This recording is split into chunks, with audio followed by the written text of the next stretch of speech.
Okay, so maybe you could just start out with telling us a bit about your background in AI and how you came here, and then also explain to us what you're doing with ChainML.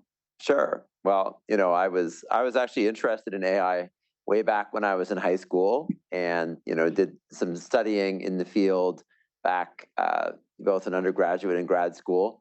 At the time, the most popular technique for AI was very different. It was called symbolic approaches. Didn't really work out all that well. I got interested in entrepreneurship and other things, and got busy, working on like an internet startup I was co-founder of, and but I got back, this technique of machine learning. It's really been what's powered and driven this rapid improvement in AI. Started to really take off in the mid 2000s. I got involved again as an executive in a startup called QuantCast that was applying AI in the advertising space. You got to start somewhere, right? And then, I started a company, Think Big Analytics, that was really helping enterprises use AI built on data lakes. So our goal, by the way, at Think Big was to really help people do AI, but it turned out, you need a lot of work on data back in those days, and most companies were hopelessly behind. So we spent an enormous amount of time helping people build data lakes, and we were always like, well, you need to get to the AI, and they're like, well, yeah, that sounds great, but we need to get our data sorted out. Sold it to Teradata, it's a big database company. Left for Google, where is focusing on in the CTO office, really helping customers apply AI to their needs, and work with product teams around how to integrate that into Google's offerings. And so as you mentioned, I was at Vector Institute, which is Jeff Hinton, who was mentioned earlier, one of the Turing Award winners, who was really big believers in the deep learning techniques that are now critical to AI success. He is the chief scientific advisor and really kind of the technical founder of that. It's fascinating working with world-class academics and building up an engineering team for applying the technology. And but I felt that over the last few years, I had really been focused on this question of like, how do we ensure that AI lands well in society, right? That was increasingly important for me, like making sure that we get good outcomes and avoid bad outcomes. And I was at Google, I was trying to find places to get more involved in that, but I felt that it was typical corporate social governance, environmental social governance priority, which is to say that something that you do because you sort of need to for PR purposes, but it wasn't that big of a priority when the chips were down. That's how I felt from when I was exploring it there.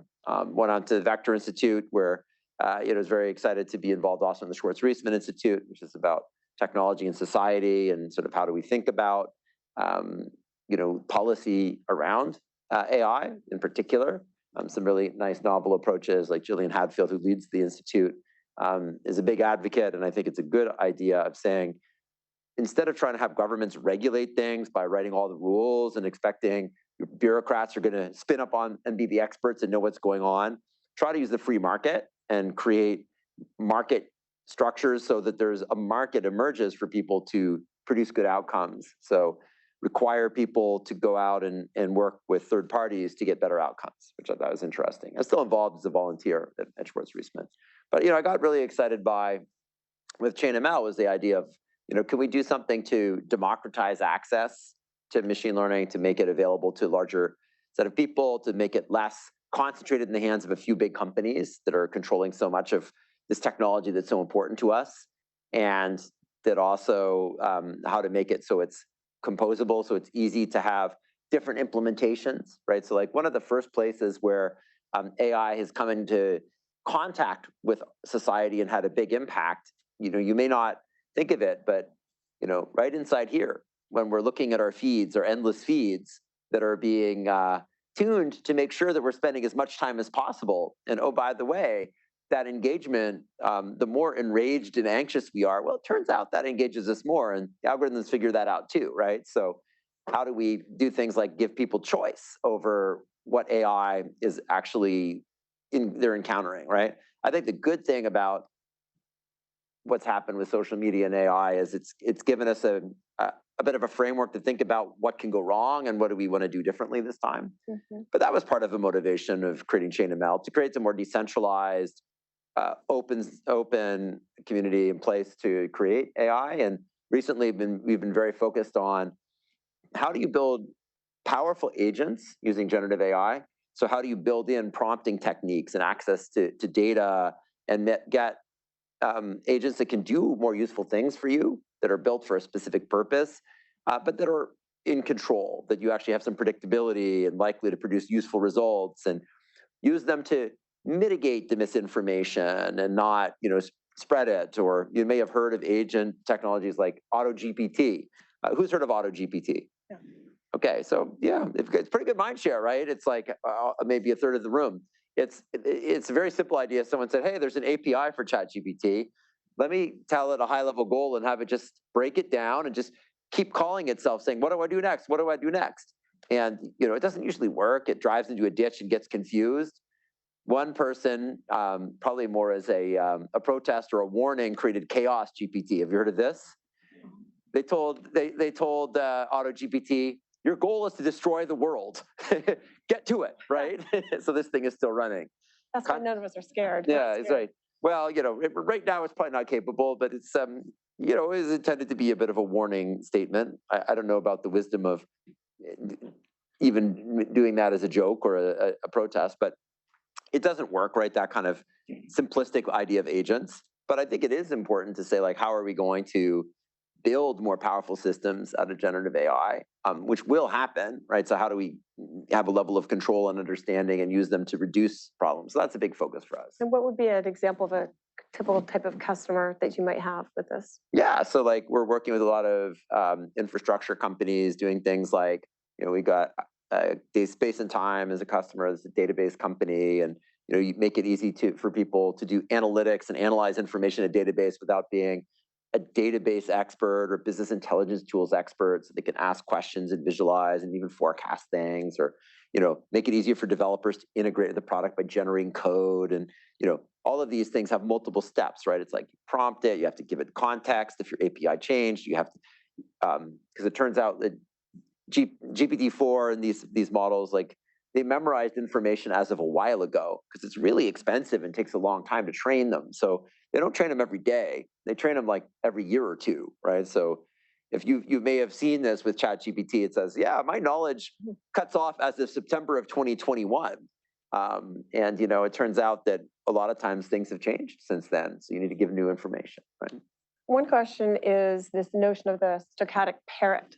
And so there's a lot of discussion on the fact that we're just putting our own information in there, and it's this plethora, this scraping the web of everything that everybody's talked about and written, and that's in there. And so how do you think about that, as opposed to these models being able to make decisions and use logic and actually generate creativity? Because those seems like two very different ideas. And I'm aware of the paper that was written by Gemnit Jebru, Martha Mitchell, and a few others, maybe while you were at Google, and that resulted in 2 people being fired from Google for pointing out some of the bias in these systems, and also just labeling it as something that doesn't have a mind. So I was wondering if you could address that. Yeah, I mean, I think there's, that it's certainly fair that the authors of the paper are. It's interesting because they take a view that you can't build a useful system without really carefully curating the data and understanding the data. But it would seem that the success of today's search engines that crawl internet scale data and build useful results is something of a refutation of that claim, that you can't build a useful product without carefully curating all the data, right? So I think there's already a bit of evidence, there's pretty strong evidence that their claim is not quite right. I also think, I think it's a mistake to sometimes take a simple mechanism and assume that nothing powerful can emerge from it, right? Like the way human brains work is no different than the way, fish brains work, with the small exception that neocortex has a bit of advance over, what's in a fish brain. But, fish don't have as much capacity, and so there's all kinds of things that we do that they don't. But the sort of the neurons and the basic processing is pretty similar, right? It's not in the details of one unit. So in the same way, when you think about these large language models, they they're trained in fairly simple ways, and we understand them. And some critics say, "Oh, it's glorified autocomplete," but at this unbelievable scale of being able to memorize good chunk of what's on the internet, they're able to do things like reasoning and creating new ideas, and they're clearly showing capabilities that are impressive and useful in a variety of ways. So one, I think it's a bit of a misunderstanding to say that there's nothing there, that they're not actually useful. It's also, I think sometimes, you get a bit of a dispute between people that are very worried about what are the immediate problems that are like right now, that yes, you can have biased representation of people in any AI system, including in language models, and there's been lots of research to demonstrate, as you might expect, that all of the stereotyping and biases, especially when you scrape a whole bunch of internet content. Until recently, when there's a lot of Reddit data, although now Reddit's taken all of their information away from being used unless you pay them. But you come up with a lot of harmful stereotypes, right? And then likewise, you can come up with misinformation. These models are certainly able to hallucinate and make things up in increasingly convincing ways. These are important, but I think there's also, their agenda is a little bit to dismiss any question of like longer term problems that might arise. They're very focused on the here and now, and sort of they and their co-authors tend to be very very dismissive of the possibility that AI systems will get more powerful, which is fascinating in the face of evidence that they're clearly developing capabilities that most of us see moving quite quickly. Right. I mean, just today, Adobe announced their generative fill. I don't know if you saw that, but that is pretty spectacular capability to, you have an image and let's say it's got a parrot on a road, and you just tell it with text, I want you to add trees on that, and it can fill it in. So, and that's very powerful. And that seems to me like there'd be opportunities for beneficial AI with that. But I was wondering if you could just give us the landscape of where you see beneficial uses for AI. And of course, there's the other side we can talk about in a moment. But yeah, I mean, I think there's so many problems that we face, in society, that improving science, improving understanding can make a big difference, and I think AI can make a tremendous contribution in that area. So whether it be like understanding of causes of climate change, developing better materials, doing more ways of processing things efficiently, accelerating progress towards economically viable carbon capture, right? There's a lot of really interesting things that AI can make a big contribution to climate change. I think, in terms of a wide variety of diseases, and ultimately the root cause of so many diseases, aging, there's a ton of opportunity around using AI to accelerate science, to accelerate discovering drugs and treatments, to speed up process of treating them, right? So that's another area. There's already been, some great examples of that, where people are, getting better at diagnosing diseases and treating diseases, and big advance, in AI over the, DeepMind, which is now, was part of Google, came up with this thing AlphaFold, which makes it easy to predict how proteins fold, which has been a dramatic acceleration in research progress in life sciences. So those are a few examples of areas. I mean, I guess back to climate change, another one was DeepMind was involved in helping to predict how to create containment fields for fusion that can accelerate progress towards fusion, which is an exciting, obviously, fuel for the future, clean and almost limitless. So progress, that's another example of science progress can be big benefits. I mean, I think it's also true that a lot of the things that we were talking about in terms of like more near term, how can AI help us be more productive? I mean, there's a lot of parts of what we're doing in our daily lives that are drudgery and we don't love, right? Whether it's at home, like, I don't know how many of you enjoy planning a vacation, but I enjoy being on vacation. I don't enjoy planning it, right? So can AI help with that?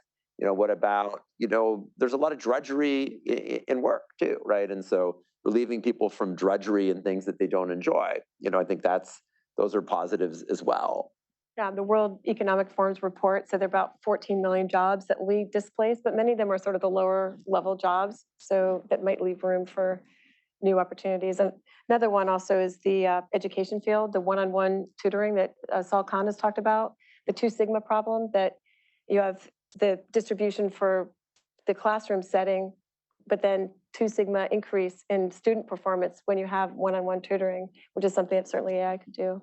Yeah, definitely. We're already seeing people, learning, able to use AI to do tutoring and explain concepts. And, we're just at the beginning of what can be done with this latest generation of AI. I don't know, so having said that, I mean, what recommendations would you have for both as individuals and as companies deploying AI to try to mitigate some of these algorithmic biases? And is it even possible to eradicate it, or is it just something inherently that will always be there?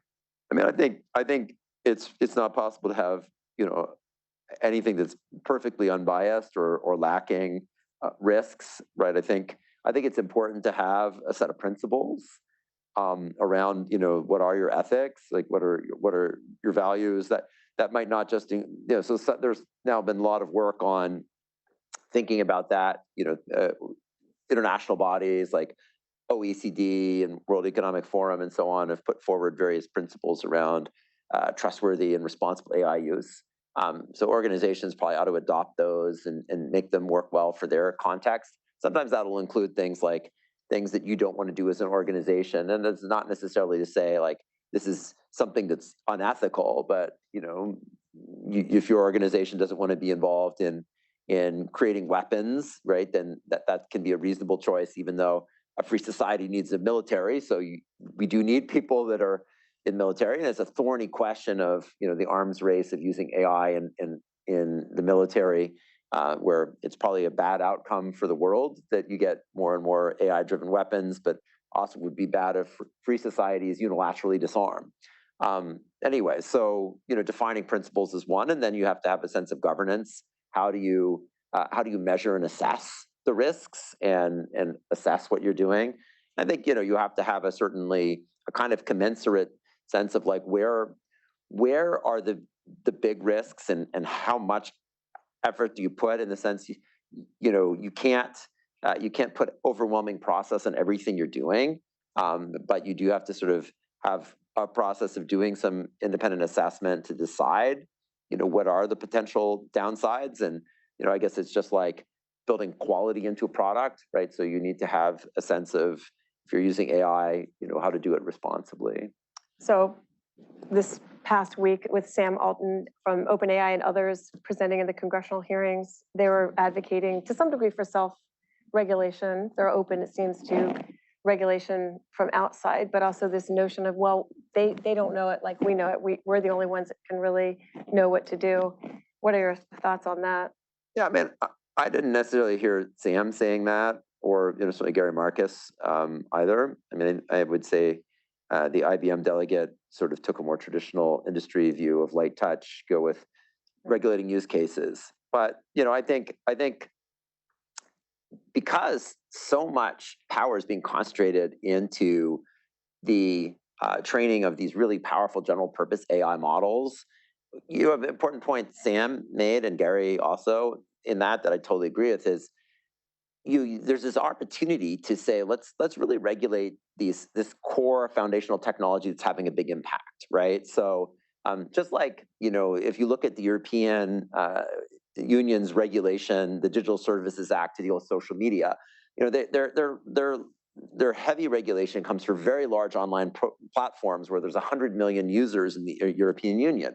So rather than sort of stifling startups with small adoption with heavyweight regulation, there's a good argument that there's a big difference between when Google and OpenAI are putting AI systems out in the world, and when the next bootstrap startup or startup that just raised a first round of funding put something out there, right? Wasn't some of that leaked? Some of that capability was leaked so that other people can now create that? Yeah, I mean, but that was a system was trained by Facebook, Meta, right? So Llama was, they created that system with big resources they have, and it was basically they didn't open source it. They said, hey, it's open for researchers, you can apply. But of course, the code was open source, but the actual trained output, the weights that took a long time on powerful supercomputers to generate, that leaked out, and so anyone could basically get access to it. It's not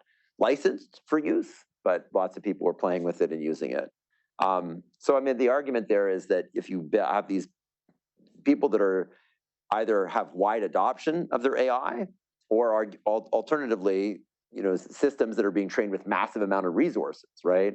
Which would get the case of Facebook training this massive model, even though they didn't deploy it, right? It's a research prototype.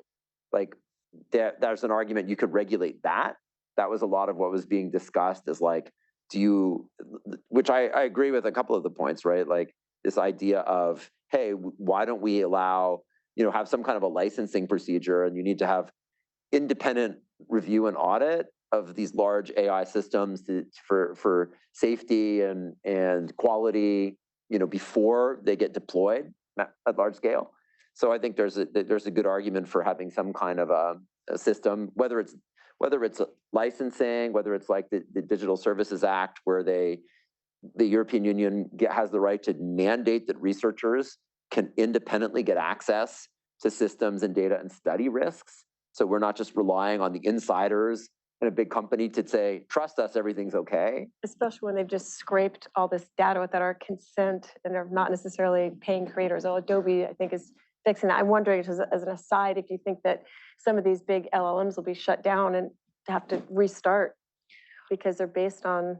I'm doubtful. I think that, I'm not the legal expert, but I think fair use is going to mean that they have the ability to gather data. But we're seeing is sort of an unfortunate side effect that you're getting more and more walled gardens of people who themselves collected data they didn't create, but they're now holding at ransom and only allowing access for those who can pay, right? So like Quora, question answering, or Reddit, that used to let have data that was widely used mostly by academic researchers, but they're all saying, hey, we're either going to only use the data for our own purpose, or for the AI we're creating, or we're going to require you to pay us. So the big monopolists will be able to get access to that data, but open source implementations, academic researchers, transparency, like we're further losing access to that information, right?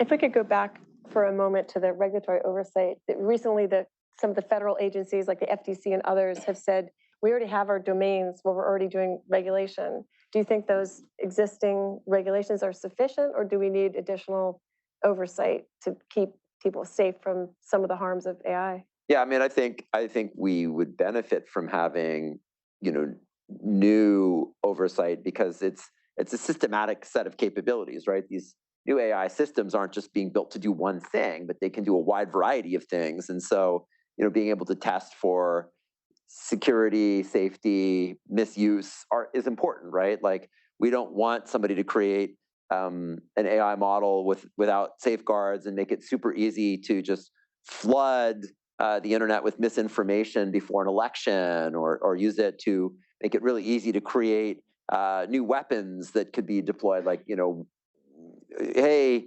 GPTX, please create a drone swarm that can evade defenses and assassinate somebody, right? Like, we need to make sure, I'm not saying that that's something any of these systems can do now, but as they keep evolving capabilities, it's important that, that there's a responsible deployment and there's testing and verification that these things aren't being abused, right? And how can we ensure that people have recourse if that automation is a problem? Yeah, I mean, I think in addition to regulation, the other thing you can do is we can do as a society is we can also have a liability, and we can have economic consequences for doing things that we deem to be risky, right? So if you have insufficient safeguards and something bad happens, you could be fined, and liable. And by creating disincentives for doing certain things, it will deter undesirable behavior. Like, one of the bigger things I think right now is you're seeing this race emerge among big tech players to be the winner, right? I mean, certainly Satya Nadella, when Microsoft announced their new Bing powered by GPT-4, was very excited about, we're going to make Google dance, like we're challenging them to a race here. And so and duly Google, the rumor is, decided to have a new expedited release process because they've been very slow and careful about risks, right? Well, that's not a great trend, right? But how do we prevent that? Well, there needs to be meaningful consequences.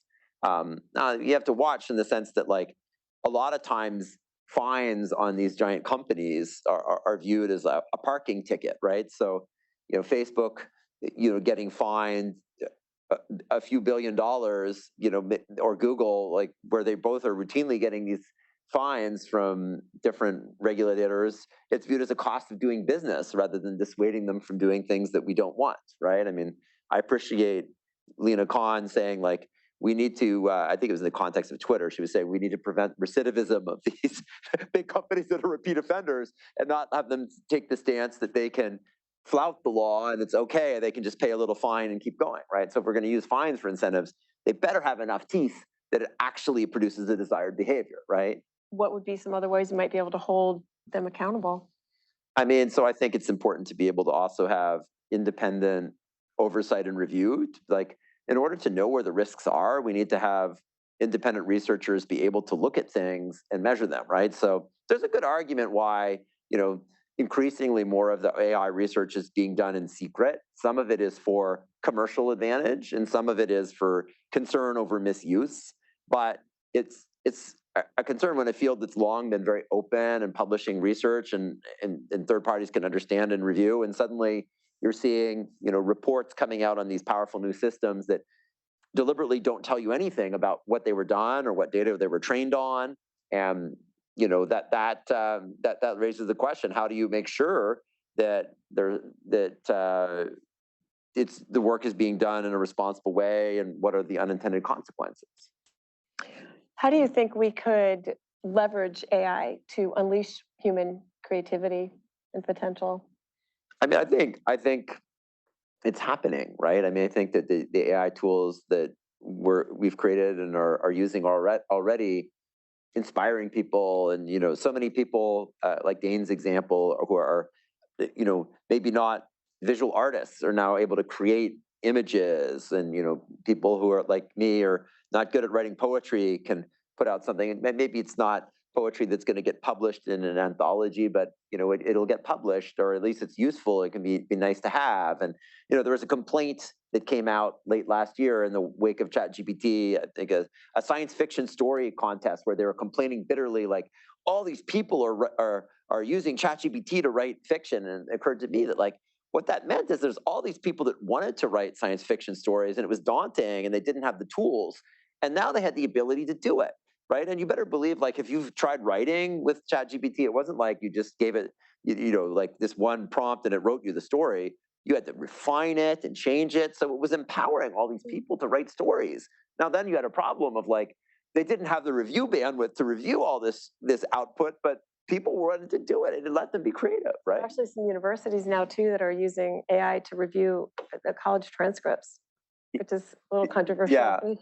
That reminds me of, have you seen the cartoon where there's the person who's like, here's a set of bullets, ChatGPT, turn this into a paragraph. The other person gets the email and says, ChatGPT, turn this paragraph into some bullets for me. Those same essays are being generated from the bullets that the students are like, what do I want to convey here, right? Yeah. Well, there was that photographer that won an award recently, even though the AI generated the photograph, but he was the one putting the inputs into it. So I thought that was interesting that he stepped back and said, I don't want this award because it wasn't fully done by me, even though he was the one directing it. Yeah. So we don't do that with movies, and we have all this technology to make movies better and more interesting with technology. And then you've got this Writers Guild in Hollywood now going crazy and striking.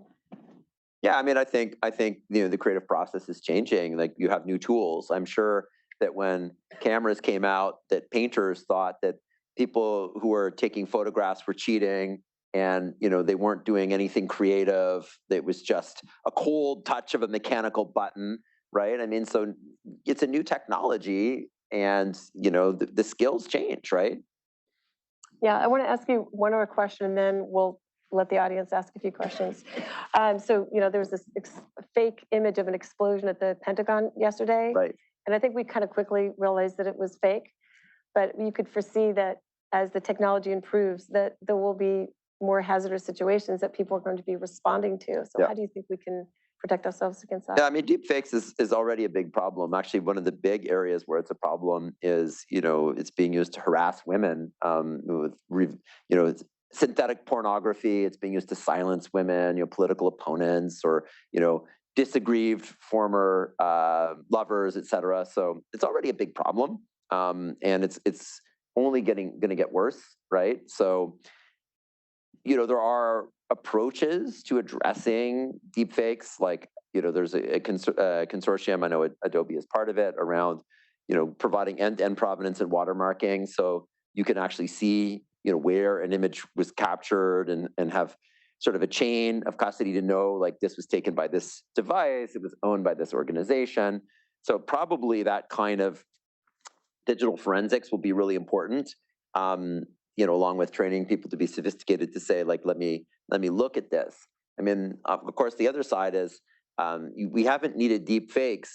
People who've written misinformation, just in text, or poorly edited fakes have already created real harm, because there's already a broader information ecosystem of a lot of people in an echo chamber wanting to hear what they want to hear, and a viral distribution mechanism in social media where sadly fake information travels faster than genuine information, right? So we got a number of problems here, but this certainly makes it worse when you can look at something that looks photorealistic and it's a fraud, right?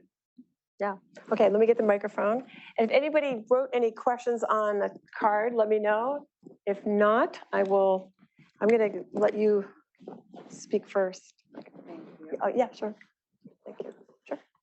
Hi, everyone. I'm Kristen Santora. I am not an AI specialist, but something that you said triggered that creativity that we had been mentioning. When you said the introduction of photography, it opened up a bunch of unprecedented opportunity for artists to go beyond a like-for-like image, which prior to photography, that was why painters existed. You wanted to get a like-for-like of what you were looking at, and that's how you judged the artist.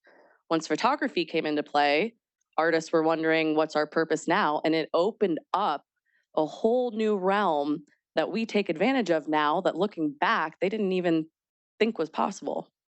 So I'm really looking forward to that. Thank you. It's a great point. Oh, Scott, right next to you. Hi. So you mentioned governance. It got me thinking about, have you seen or any examples of people trying to use AI to have better governance in large organizations? Because that could potentially help solve a lot of issues around everything from corruption to whatnot. It's a problem that's difficult to solve because it's human. Like, humans feel threatened, or there's like an issue, like it's whistleblowers that they feel pressure, and like there are risks. But if you have technology and AI to help catch when things are not looking right, and use governance, AI or technology to do that, I'm just kind of curious. So yeah, any thoughts on that? Yeah, I mean, I think it's early innings. I mean, I know in the Web3 cryptocurrency world, there are organizations. One I happen to know of, MakerDAO, that's a decentralized autonomous organization that does lending and has a stable coin. They are talking about helping involve community members in governance by making it easy to summarize and understand debate around issues. I think they're more public in talking about that as a direction they want to go. But I think generally any kind of research, analysis, summarization task, like trying to understand if there's something amiss, or trying to surface issues, debates, I think AI tools can help with that. I don't know if I can pinpoint a specific example inside a company that's talked about doing that in particular, other than the one I mentioned.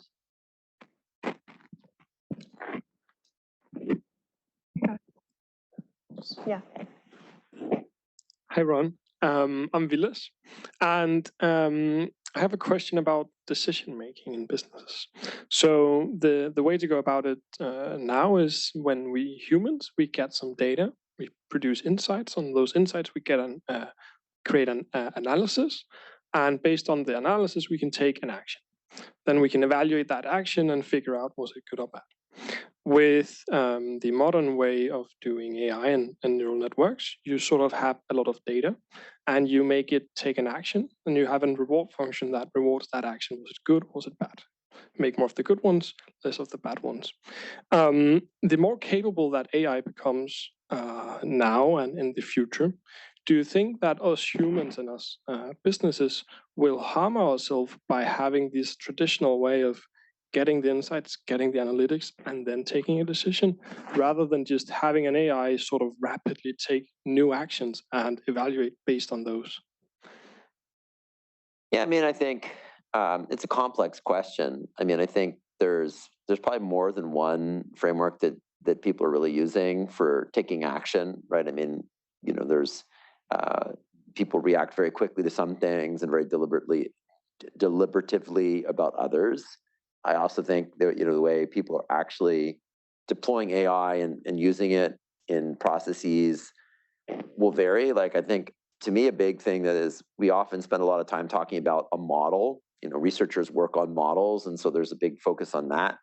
But most uses of AI are into more complex systems where there's many models, and the way they interoperate and work tells you a lot about how it behaves. So that makes it actually harder to understand what's going on.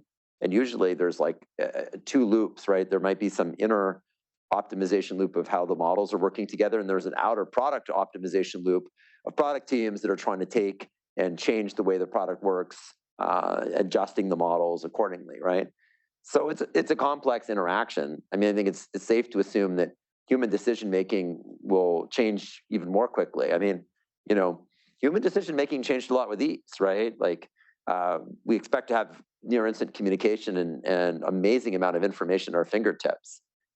So there's every reason to believe that we'll continue to change how we make decisions with these powerful tools.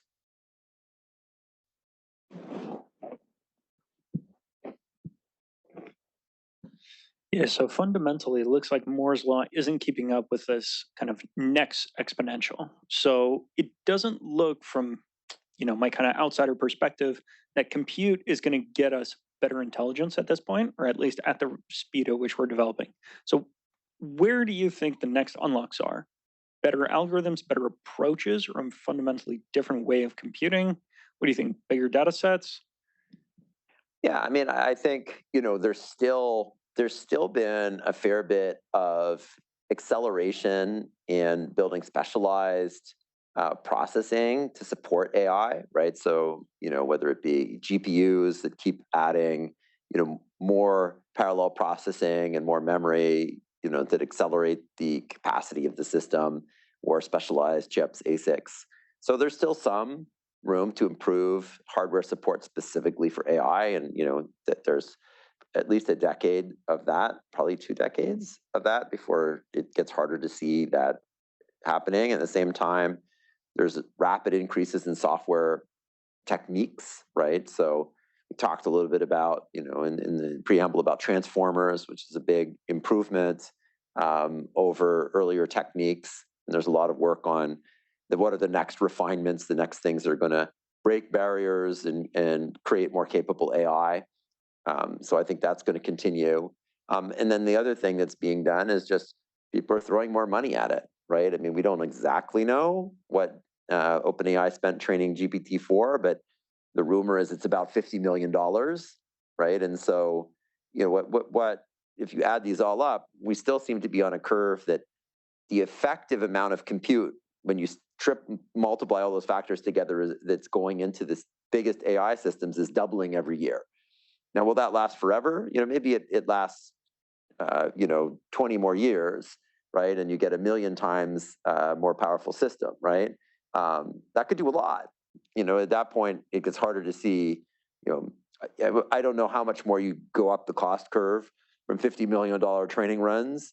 $1 billion training runs could well be quite lucrative in the future economy. you get bigger than that, it starts to get very expensive. But maybe if it's getting enough leverage and value, right? So I think there's still a lot of room for us to keep scaling these things. You touched on earlier, you were talking about ethics and companies' responsibility. I mean, there's actions that we can do if companies are building AI. What principles should we be looking at? And I mean, how do we build better AI that we don't have as many ethical and safety considerations with it? Yeah, I mean, I think that one of the best things we could do is we could fund more research in that area, right? Like, And not fire people who are.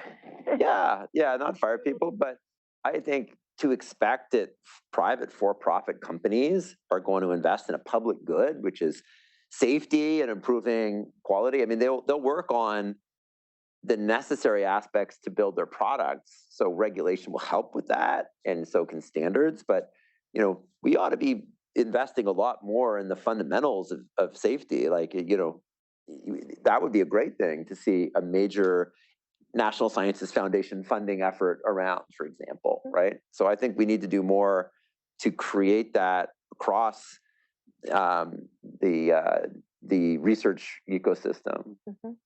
Yeah. Yuri, you have to. Hi, I'm Yuri. I have two questions, if that's okay. One, if you see human interaction as analyzing pixels and audio analysis, once we go beyond large language models to multimodal models, do you have any idea when that's going to happen and how that would look like? And maybe the second question, I'm a lead investor in an AI company. A lot of people ask me to fund it more. Other people want to shut it down. People from Jan LeCun to Eliezer Yudkowsky, all on the existential risk. Friends quitting OpenAI because they get depressed, very afraid. People all being super optimistic. And I wonder how, as a non-expert, should I justify those claims, like regarding existential risk? So yeah, both the multimodal models and existential risk. Would be very curious to your takes on that. Thank you. Sure. Yeah. So the first one on multimodal models, there's definitely, it's a direction of rapid improvement. It was interesting research last year out of DeepMind, a system called Gato that has an amazingly breadth of capabilities, but it was a research prototype.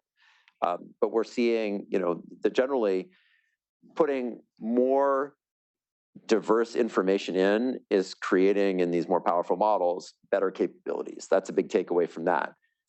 When GPT-4 launched, they demonstrated the ability to also accept image inputs and annotate images. And you may have seen in the launch video, Greg Brockman drew on a napkin, like, here's a website I want to create, and GPT-4 created it. So they've already built some multimodal capabilities into that generation. My guess as to why it's not enabled is because it's very resource intensive, and they're kind of struggling to keep up with all the demand, the GPUs they can get a hold of now, and so they decided not to accelerate that problem, right? So they're somewhat resource constrained, is my belief. But I think it will definitely be a direction of improvement, and you'll see more use of feeding in, images and videos and sounds and very more and more diverse kinds of input. So I think that's fair to assume that will happen, and that will be a source of improvement of AI's capabilities. It'll just take a little longer. I was in DLD in Munich in January, and the CEO of U.com said in 6 months, which is coming up, you're going to see video and all these other multiple media incorporated when you do a search text. You're going to see all that. And I think seems like we're pretty far away from that. I mean, I think it's very possible to do. It's just a question of, probably more of the resources, to like the computational resources and the expense to do it. And to some extent, there's bottlenecks on, like, I hear that Microsoft is out scouring GPU supplies to try to get as many GPUs as they can, and the high-end GPUs, to keep building out servers for OpenAI. And on the existential risk question, like, I think we have to approach it with some humility and say that there's a lot we can't know, right? Like, what's the path from here as we build more and more powerful AI systems? There's big questions about how quickly will AI take off, right? How much will it improve, and how quickly will we, saturate? How hard is it to keep improving AI? To what extent? There's definitely differences in views. Some who like Eliezer, who think that very quickly, a more intelligent AI can bootstrap and improve itself rapidly. I think there's probably more friction there, that you can't just think up good ideas. It takes a lot of work to experiment and try them. But nonetheless, I think we do have to be mindful of some of the risks and measuring systems, and we'd be in a much better place if we had a deeper understanding of what intelligence is and how it works.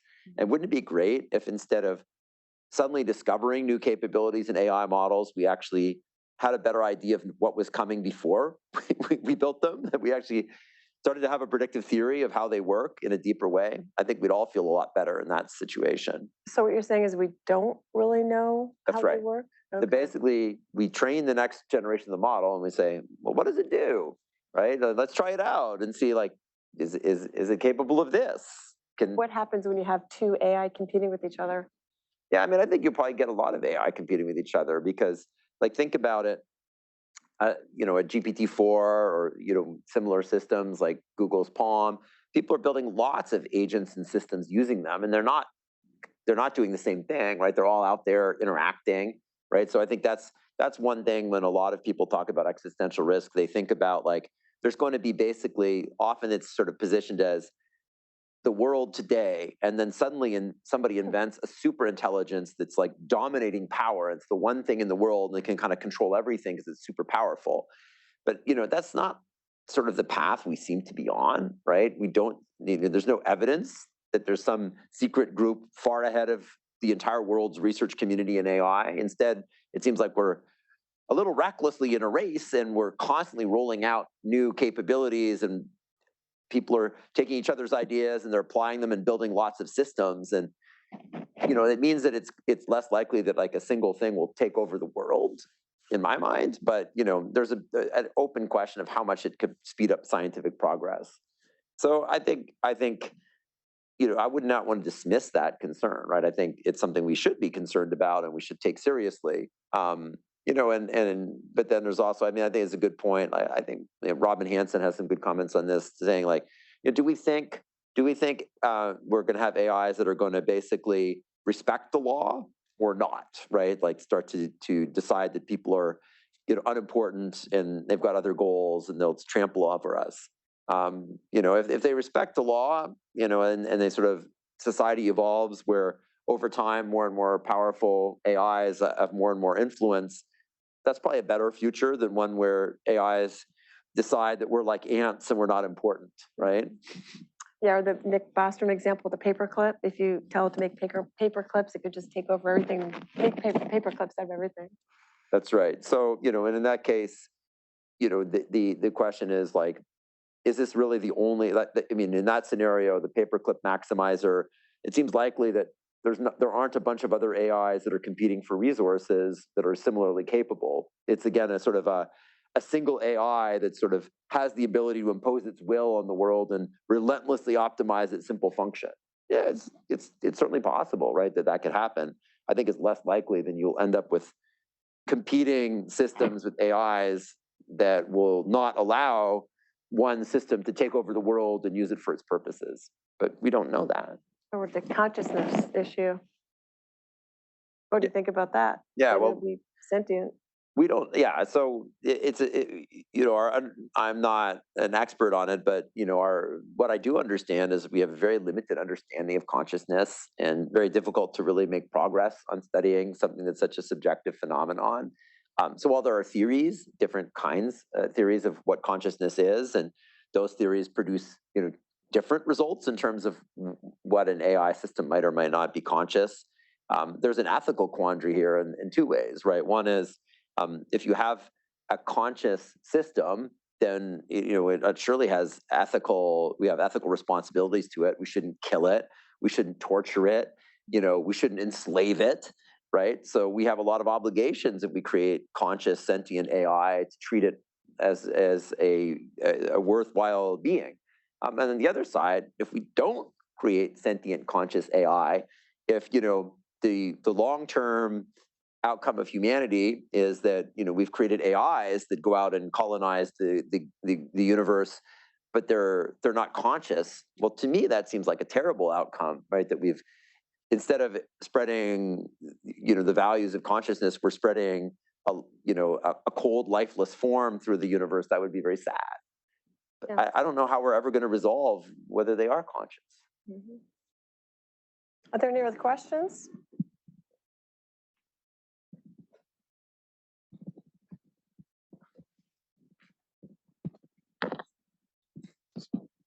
Yeah, okay. I read recently that one AI was able to teach itself a language that it was not trained to learn. So is based on that got me thinking, like, is AI able to evolve on its own and maybe even train itself to become a new generation, like you said earlier? And have you ever seen this happen? Yeah, it's an interesting question. I'd say that for the most part, the way we're currently building AIs, they're pretty limited in their ability to learn new things. So mostly we're doing these really big batch training runs where we take massive amounts of information, take months to sort of get a base level of knowledge into the system. But then they have the ability to use a little bit of information you provide now in your prompt, right? So they can look back and learn on the fly from a little bit of text that goes in. But then in one ear and out the other, it's gone. If you go back and you don't basically provide that information to it, it didn't know it, right? So, and as far as we can tell, OpenAI has not published what they're doing in ChatGPT, but it's generally believed that they're basically doing clever tricks to encode all of the history as part of the input, along with your latest information, right? Here's all the information that happened. Now here's my next question, right? And you can kind of see that if you have a really long dialogue with ChatGPT, you might notice that it sort of forgets things at the beginning, right? So that's some evidence. Again, they're not transparent, so we don't really know what they're doing, but they probably didn't invent a new technique. Didn't there 2 Facebook AIs that talked to each other and taught each other a language and they shut it down? So I don't remember a lot of details on that one. I guess the question on that would be like, how would they have learned? Where was the information stored? There's some people that will build hybrid systems where they store a bunch of data at a database or somewhere else, and they can kind of prompt on the fly to kind of have a working memory. So it's possible. I mean, I've seen examples where people were actually retraining the models frequently, which smaller models is more reasonable, right? Like, you think about the way AlphaZero learned to play chess and Go and so on, and it played itself and it learned from that play, right? So it was training on its own play. So it's possible to have things that keep training and train themselves. Most of these powerful systems, it's quite expensive to train. That's an area that there's obviously a lot of commercial interest in. How can you get AI systems that can learn things on the fly, especially without catastrophic forgetting? So you don't want to learn one new thing and then you forgot all these old things you knew, right? Another question over here. Yeah. Hello, my name is Anaya. I had a question kind of similar in vein. It's actually about information being loaded into it. So in a lot of industries, like for example, the medical industry, we've seen discrimination just based on the way studies have been happening. For example, against like gender or weight or race. Since information is just being loaded into these AIs, like without them learning new information unless it's being loaded in, going forward, how are we seeing that? Like, will this discrimination still be remaining as AI is being used in these industries? Yeah, so I mean, there's a number of ways that AI systems can become biased, right? So some of it can be, you could have a biased process, right? So you have data from a discriminatory process, and the system learns the patterns from that.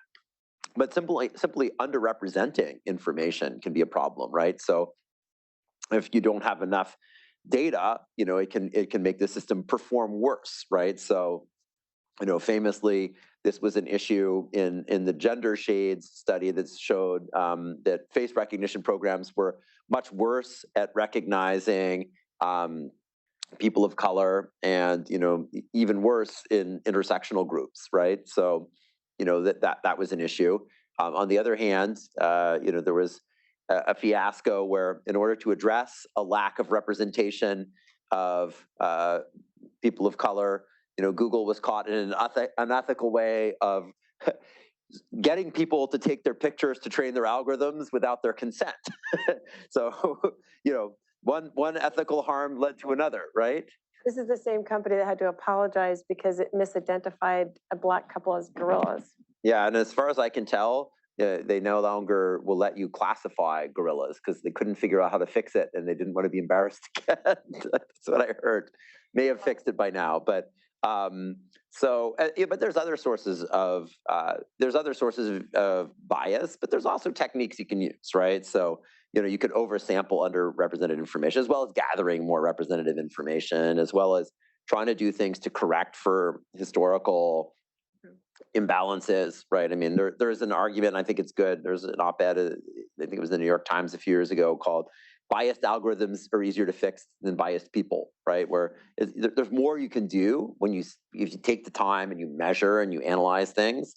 The other thing that becomes interesting, and obviously there's a whole field of scholarship around bias in AI, as there should be, but there's interesting questions around also dynamics, right? Like, people say, hey, one thing we'll try to do is we'll try to determine like what is considered fair, and we might actually adjust the criteria, like what for different groups, we might give them different thresholds to try to balance out and compensate for discrimination. But if you do that, that also might lead to feedback loops of giving loans, like say for giving out loans, right? Well, you might give people loans they can't pay back, and that might actually be a worse harm for them, right? So that's another factor. Yeah, just to add to that, Joy Bulamuni, she a few years ago was doing research during her PhD. She's now the founder of the Algorithmic Justice League, but she's Black, and she could not have the AI recognize her until she put a white mask on. And I think that was pretty startling, and it was because, of course, that the data is all being trained on white. So I think this call to have different people get involved, of different colors and races, get involved in coding it. So that should be a call to action for people to increase the scope of people who are involved in doing this training and coding, so that we don't have problems like that. Yeah, absolutely. One more. Any more? I just had a quick on that. Yeah. How far? Can you, Scott, can you get to the microphone? Thank you. Thank you. With that bias, I was thinking exactly what you were, get ahead of that by increasing the diversity of those that are actually building the functions.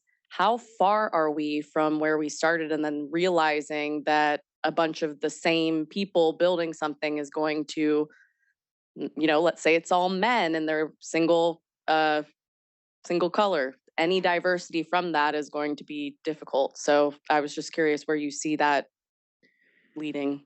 Yeah, I mean, I think it's definitely true that having diversity in technology workers, especially engineers, researchers, data scientists, is an ongoing challenge, right? That there's not the level of representation that would be ideal by any means. I think I know in the case of women in computer science that there have been interventions, like ways that universities have done things. Like, one of the big factors, it turns out, that's discouraged a lot of women from pursuing education in computer science has been that often women will come to it later, like at the start of college, and they'll be in a class where there's men who've been programming for many years. And since it's very difficult if you come into a class and you've got people that have 5 years more experience than you, and you don't have a chance to catch up.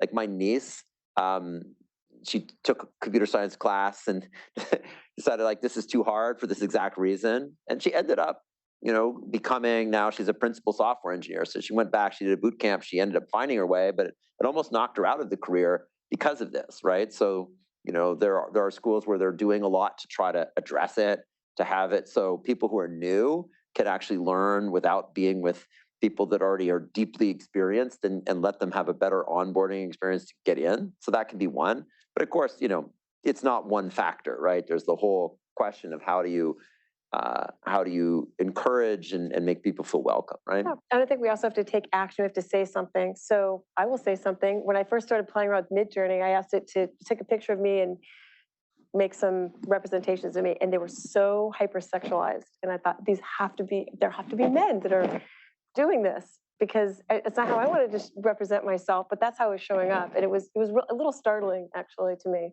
My guess is, they a big part of that is, it's trained on images from the internet, and there's a lot of that, unfortunately, that representation out there, right? I mean, it's not. I mean, I think it's multiple things, right? The fact that it wasn't addressed is probably insensitive. There wasn't enough testing by women or involvement in creating the product. I don't know, but that seems like a reasonable hypothesis. Yeah, but I think we have to speak up and mention it. So let's have one more question. And then actually, the most important thing I think about all of this is that we are humans and we're connecting with each other, and that we have emotions, and that we're not seeing that, even though Colin was mentioning the ability of the computer to sense our emotions, but it's not producing them the way we are. So I want to leave a few minutes for us to connect again after this. So that's why one more question, then we can stay and mingle for a few more minutes.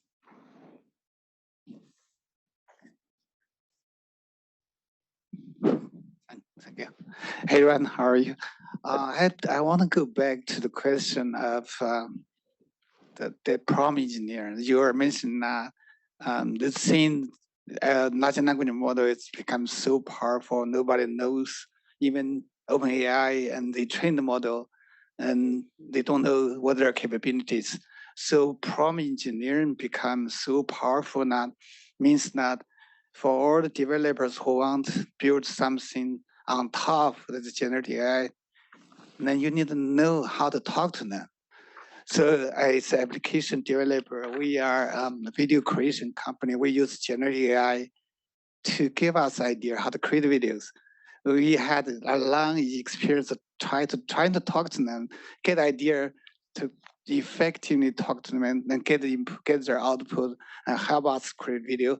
And we try to talk to different models like Anthropic, Cloud, and Bard, and they all respond differently. So I wonder your insight about, maybe we're wondering in the future there's a systematic way to develop a prompt, how we're going to talk to these large language models, because they're so powerful, they have so much capability. We got to have some way, the efficient way to talk to them, to get insight from them. Yeah, I mean, I think that ways of prompting models will continue to be, it's an area where it will change rapidly, right? I mean, my guess is also, though, that the more capable these models are, the better they'll be able to be helpful. And so, accepting more ambiguous input, it's logical to say at some point you would expect more helpful to clarify than to just go off, shoot from the hip, right? So like if you have an underspecified request, the best response for that is probably that if you're an expert, you ask for detail, and so I think you're going to see an evolution to, systems that are more corrective and better able to work with users who don't need to be experts. Just like, think back, if you remember, I'm sure you do, back in the early days of search engines, you had to have mystical powers of incarnation of how do I phrase my search to get the right output from this thing. And over time, we've all come to expect that you pretty much put in what you're looking for, and it kind of does what you want. And so I think we're probably going to move to less requirement for really specialized prompting and a much easier interface that's more natural for us. Already, in fact, this RLHF technique, reinforcement learning from human feedback, is a big step in that direction, that it's more likely to produce helpful output than, if you use the base model that was trained without it. Thank you. I want to close this symposium with a quote, and that's, we always overestimate the change that will occur in the next 2 years, and then underestimate the change that will occur in the next 10. Do not let yourself be lulled into inaction. And that was from Bill Gates' book in 1996, The Road Ahead. So of course, 25 years later, AI has completely changed the game, and we're not talking about the same dynamics. With 2 years, 2 years is already, things are happening every day that the change is happening. But the impact in 10 years is still going to be staggering. Staggering. Absolutely staggering. Yeah.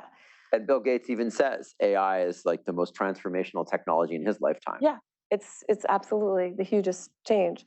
So ethics is really nothing without action either. So I encourage you, if you're interested in this, to look at the work of the Algorithmic Justice League and others, and get involved and speak up and contribute to our diverse voices that need to be heard in this. So with that, there's a couple of other events coming up here this summer. An accelerator program for high school and college kids. It's almost full, probably room for a couple more. And then in October, we'll be back here again for the Innovative Women in Business event. So I hope you join us for that. And then you can feel free to scan this QR code. And then if we could just stay here and gather, if anybody has a few minutes to just reflect and get to know each other a little bit, that'd be wonderful. And I'd really like to thank Ron and the other speakers. This was tremendously interesting and valuable. Thank you so much.